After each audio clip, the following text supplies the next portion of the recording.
बिस्मिल्लाहिर्रहमानिर्रहीम, अस्सलाम वालेकुम। मैं हूं शाहिद सकलैन और आप देख रहे हैं मेरा यूट्यूब चैनल। आज 27 सितंबर है, मंगल का दिन है और आज की इस वीडियो में हम बात करेंगे सारा इनाम कत्ल केस के हवाले से।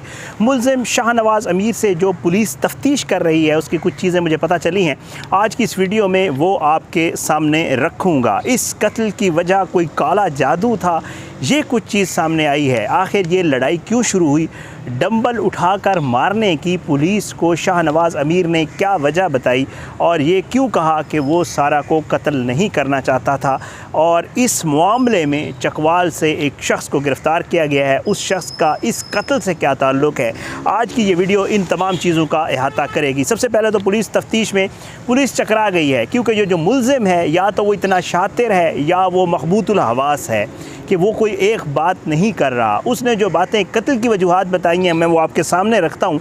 आप हैरान होंगे कि वो क्या कुछ बता रहा है इस मामले को लेकर। वो कहता है कि जी असल में मसला ये हुआ कि सारा जो है वो काला जादू करती थी। पुलिस हैरान हुई कि सारा काला जादू कैसे करती थी, थोड़ा सा कोई हमें बताओ तो सही, आपको कैसे लगा कि सारा काला जादू करती है। तो वो कहता है कि जी हमारी जो लड़ाई है उस रात वो गाड़ी से शुरू हुई थी। सारा ने हम आपको मुख्तलिफ वीडियोज़ में बता चुके हैं कि आते ही एक गाड़ी परचेज़ की थी और ये मर्सिडीज़ गाड़ी थी जो कि रिकवर भी हो गई है, पुलिस ने कल रिकवर कर ली है वो गाड़ी। तो वो मर्सिडीज़ गाड़ी जो है वो सारा ने ली थी, लेकिन सारा ने वो गाड़ी जब ली थी तो शाहनवाज़ के नाम पे की थी। शाहनवाज़ का ये कहना है कि सारा अब कहती थी कि ये जो है गाड़ी ये दोबारा मेरे नाम पर करवाओ। वो कहते हैं इस पे हमारी लड़ाई शुरू हुई। उसके बाद वो हमारी थोड़ी लड़ाई बढ़ी तो मैंने सारा का जो बाजू है वो पकड़ के मरोड़ा। जब मैंने सारा का बाजू मरोड़ा तो बजाय इसके कि वो चीखे चिल्लाए तो उसने वो जो है कोई मंत्र पढ़ा जिससे उसका बाजू खुद ब खुद सीधा हो गया और मैं हैरान हुआ। फिर कहते हैं दूसरा बाजू मैंने पकड़ कर सारा का मरोड़ा और अच्छा खासा मरोड़ा, तो उसके बाद भी सारा ने कोई ऐसा मंत्र पढ़ा कि वो जो है अपना उसका बाजू वो भी सीधा हो गया। मैं उसको जो चीज़ भी उठा कर मार रहा था उसके ऊपर कोई असर नहीं हो रहा था और इस दौरान वो मुसलसल मंत्र पढ़ रही थी।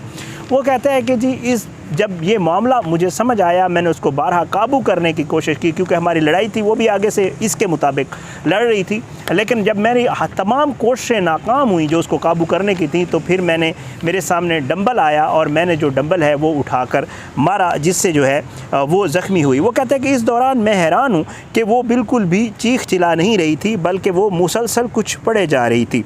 बहरहाल वो कहता है कि जी इस वजह से जो है मैं उसको मारना बिल्कुल भी नहीं चाहता था। जब उसको डंबल लगा तो मैं ख़ुद परेशान हो गया और उसके बाद उसका ज़्यादा खून बहना शुरू हुआ और बाकी की स्टोरी आपको पता है कि वो कहता है कि मैंने उसे पानी बहाने के लिए टब में डाल दिया और वो बहुत सब आप सुन चुके हैं, तो वो पुरानी चीज़ें इसलिए मैं इसको रिपीट नहीं करना चाह रहा। फिर वो कहता है कि जी पुलिस को उसने बताया कि हमारी जो आपस में दोस्ती हुई थी वो एक डेटिंग ऐप के ऊपर हुई थी और हमारी 6 माह पहले आपस में बातचीत शुरू हुई थी। फिर उसमें जो है ये हमारी बात बढ़ी और फिर रिश्ता और फिर शादी हुई। और जो है एक और चीज़ जो हैरान कुन है, जो ज़ाहिरी बात है वो अब इस मामले को किसी और तरफ ले जाने की कोशिश कर रहा है। उसने पुलिस को कहा है कि सारा का किसी और के साथ अफेयर था जो मुझे पता चला था और मैं सारा से बारहा उससे पूछता था। काले जादू की एक वजह वो अफेयर भी था अकॉर्डिंग टू शाहनवाज़ अमीर। वो कहता है कि वो काला जादू इसलिए करती थी ताकि मैं अपने मामलात में उलझा रहूं, इधर उधर फंसा रहूं और जो उसका उस बंदे के साथ जो ताल्लुक़ है वो जो है उसके बारे में मैं मज़ीद मालूम ना कर सकूं जब मुझे उस चीज़ का पता ना चल सके। बहरहाल ये सारी चीज़ें जो है हैरान कुन है। पुलिस का यही कहना है कि वो इसी वजह से जो है बार बार अदालत से रिमांड की इस्तदा कर रहे हैं। पुलिस जरा ये बताते हैं कि वो जब भी इससे तफ्तीश करते हैं ये कोई नई उसमें कहानी सुनाना शुरू कर देता है, तो पुलिस कन्फ्यूज़ है, सर पकड़ कर बैठ गई है कि आखिर ये कत्ल तो इसने इतराफ़ कर लिया कि कत्ल मैंने किया है, वो उसने मान लिया, लेकिन पुलिस परेशान है कि आखिर ये उस कत्ल की वजह एक क्यों नहीं बता रहा। ये मुख्तलिफ़ वजूहात बता रहा है, कभी कहता है काला जादू था, कभी कहता है गाड़ी का मसला है, कभी कहता है ये है, कभी कहता है वो है। तो ये पुलिस को चक्कर दे रहा है, कभी इधर कभी उधर, तो पुलिस भी परेशान है। पुलिस का ये कहना है कि हम ये चाह रहे हैं, हमने जज साहब भी यही इस्तदा की थी, उस दिन भी उन्होंने जो है 7 रोज़ की इस्तदा की थी लेकिन जज साहब ने 3 दिन का दिया। तो वो कहते हैं कि हमने इस्तदा इसीलिए ज़्यादा टाइम की किया ताकि हम कोई एक मंतकी अंजाम पे पहुँच सके कि दरअसल इस शख्स ने उसका कत्ल वजह कत्ल क्या है। वो कोई पुलिस जो है इसके किसी एक रिज़ल्ट के ऊपर पहुंच नहीं पा रही। इसकी ये मौफूकुल फितरत और गैर फितरी और इस तरह की बातें करने से जो है अब पुलिस को ये समझ नहीं आ रही कि ये क्यों कर रहा है, आखिर इसकी वजूहात क्या है। एक तो ये मामला था जो पुलिस तफ्तीश में सामने आई हैं चीज़ें। एक और चीज़ वो जो है आपको मैं बता दूँ आज आपको पता है कि एक अदालत में समाअत थी, उस समाअत के हवाले से अलग वीडियो करूंगा क्योंकि उसमें बहुत सारी चीज़ें हैं जो है ज़मीर साहब को डिस्चार्ज कर दिया गया है, उसके दौरान क्या हुआ, क्या कुछ सामने आया, वो सारी चीज़ें जो है वो किसी और वीडियो में। लेकिन एक और चीज़ वो ये है कि ज़रा ये बताते हैं कि पुलिस ने जो है एक और शख्स को भी इस कत्ल से लिंक्ड गिरफ़्तार किया है।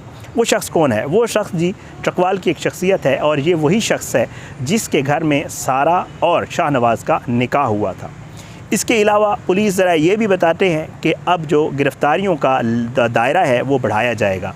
वो शख्स जो गिरफ़्तार हुआ है उसी के घर इनका निकाह हुआ था, वो दोस्त है शाहनवाज़ अमीर का, और उसको पुलिस ने बाकायदा तौर पे गिरफ़्तार कर लिया है। उससे तफ्तीश जारी है लेकिन उसकी गिरफ़्तारी नहीं डाली गई, जो ज़राए का ये कहना है। उसके अलावा जी वो कहते हैं कि निकाह खान और जो उधर निकाह खान और जो लोग गवाहान थे इनके निकाह में, उनकी गिरफ़्तारी की भी वो कह रहे हैं कि जी उसकी भी आगे उनको भी गिरफ़्तार किया जाएगा। अब ये जो शख्स है इसका नाम जो है वो मुदब्बिर बताया जा रहा है, ये शाहनवाज़ अमीर का दोस्त है और इसको गिरफ़्तार कर लिया गया है। एक और चीज़ मैं आपको यहाँ पे ये बताऊँ कि जो सारा के वालिद हैं पाकिस्तान पहुँच चुके हैं, इस्लामाबाद में मौजूद हैं और सारा के वालिद ने अहम शख्सियात से मुलाकातें की हैं। IG से मुलाकात हुई है, SSP से मुलाकात हुई है, उसके अलावा जो तफ्तीशी अफसर है उससे भी मुलाकात हुई है और अब जो है आगे मामला इसको आगे चलाने के लिए जारी जाता है। सारा के वालिद मौजूद हैं। आज किसी वक्त होपफुली या कल सारा की डेड बॉडी भी रिसीव की जाएगी और उसकी तदफीन के जो आगे के मराहिल हैं और उनको मंतकी अंजाम तक पहुंचाया जाएगा।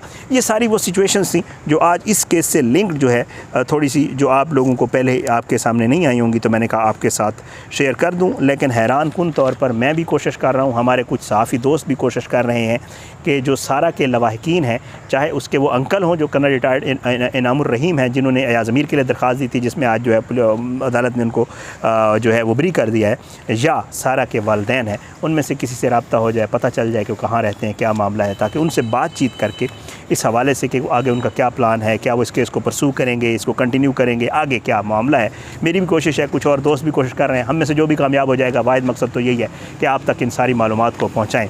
बहरहाल हमारी ये भी कोशिश है कि इस मामले के ऊपर जो जो चीज़ें सामने आ रही हैं वो आप तक जो है वो पहुँचाएँ। जो मर्सिडीज़ गाड़ी जिसका मैंने आपको जिक्र किया है वो बाकायदा तौर पर रिकवर करके पुलिस ने अपनी उसमें कर ली थी, और सारा की ही गाड़ी थी, वो सारा ने अपने ले ली थी और वो उसी फार्म हाउस से रिकवर हुई है। और भी कुछ रिकवरियाँ हुई हैं, इस मुलज़िम को ले जाकर पुलिस ने कुछ चीज़ें वहाँ से रिकवर की हैं, कुछ चीज़ें बाकी हैं। इंशाल्लाह अगली वीडियो एक तफसीली बनाऊँगा कि अब तक क्या क्या रिकवरीज़ हो चुके हैं, क्या कुछ और इस केस में सामने आया है। इंशाल्लाह वो अगली किसी वीडियो में। बहरहाल ये सारी चीज़ें जो है सारा इनाम के कत्ल को लेकर आप तक पहुंचानी थी। अल्लाह पाक जो है उसकी आगे के लिए आसानियां करे सारा के लिए, और कोशिश हमारी भी यही है और यही कोशिश हमेशा होती है कि अगर कहीं जुल्म हुआ है तो जो ज़ालिम शख्स है उसको सज़ा मिलनी चाहिए और कानून के मुताबिक कार्रवाई भी होनी चाहिए, और सारे मामलात जो है वो कानून के मुताबिक और इंसाफ जो है वो होना चाहिए, इंसाफ होता हुआ नज़र भी आना चाहिए। बहरहाल लीगल प्रोसेसेस हैं, इनमें टाइम भी लगता है और फिर बाद में अपीलों के मामलात और बहुत कुछ पाकिस्तान में है। आपको पता है पहले भी हम एक कत्ल के केस को कवर करते रहते, बड़ी जो है जल्दी उसका ट्रायल हुआ था और बड़ी जल्दी उस शख्स को सज़ा मिल गई थी। मैं ज़ाहिर जाफ़िर और नूर मुकद्दम के केस की बात करूँ, आल्दो इससे बड़ा डिफरेंट केस था, बहुत मुख्तलिफ था, लेकिन बहरहाल अभी तक जो है उसकी अपीलें पेंडिंग हैं और ज़ाहिर जो है इस वक्त जेल में है। तो हम एक्सपेक्ट कर रहे हैं इंशाल्लाह इस केस को भी हम ऐसे ही बात करते रहेंगे, इसके ऊपर इसको हाईलाइट करते रहेंगे ताकि अल्लाह करे सारा जो है उसको इंसाफ मिल सके। कम से कम अपना ये किरदार तो हम अदा कर सकते हैं उसके लिए, और हम मेरी कोशिश होगी कि जो मुल्ज़िम है जिसने ये हीनियस क्राइम किया है उसको सज़ा ज़रूर मिले, क्योंकि पूरी सोसाइटी का ये मामला है और पूरी हमारे पाकिस्तान की और पूरी दुनिया की उसका मामला है। तो बहरहाल अपनी दुआ में याद रखा करें। इजाज़त दें। अल्लाह पाकिस्तान कामयाब नासुर इसके खिलाफ साजिशें करने वालों को नस्ल-नाबूद करे, ज़ालिमों को इबरत का निशान बनाए, मज़लूमों को इंसाफ मिले। अपनी दुआओं में याद रखा करें। पाकिस्तान ज़िंदाबाद। अल्लाह हाफ़िज़।